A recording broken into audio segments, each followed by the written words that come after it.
Assalamualaikum Bang Jamal. Waalaikumsalam.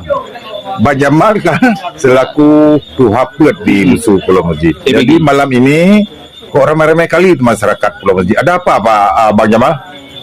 Begini ya. Untuk di kampung kita ini kan besok ada Kanduri Mulut. Iya ya. Karena masyarakat berkumpul malam ini ada potong kambing. Apa itu? Pasang tenda kan. Ya. Berapa ekor kambing? Lebih kurang 2 ekor. Adi masak apa? Masak kuah belango. Kuah belango. Sikit-sikit masak aja.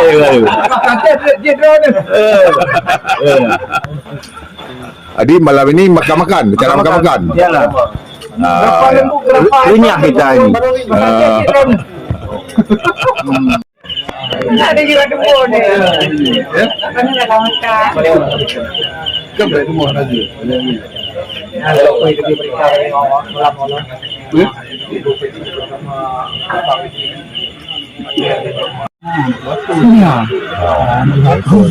Allah, jadi saya dah lewat. Itulah. Hari ini ada tangan kan. Bagaimana situasi ke kampung? Kampung Kacau bagaimana?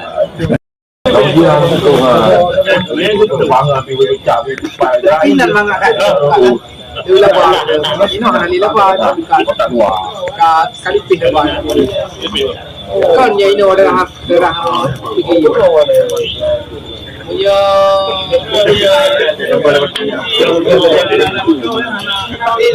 Jadi cakap ni obudi kan. Berapa lampu. Dia semua survei undar-undar. Itu perintahan dan pemerintahan itu orang perintahan. Nyana, dia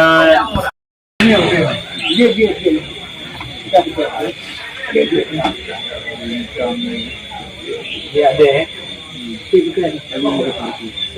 Dua lebih.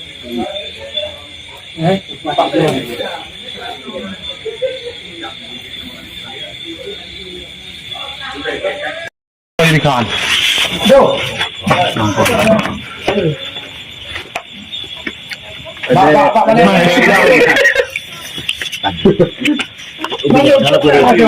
Tamalanga ayo kan malamnya Tamalanga. Ikut Garut. Wah Garut naik boh je hilang ni. Ini kabur. Pinang ruak. Kabur sangat.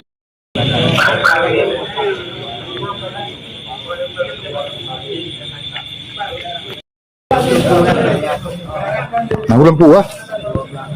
Nahu.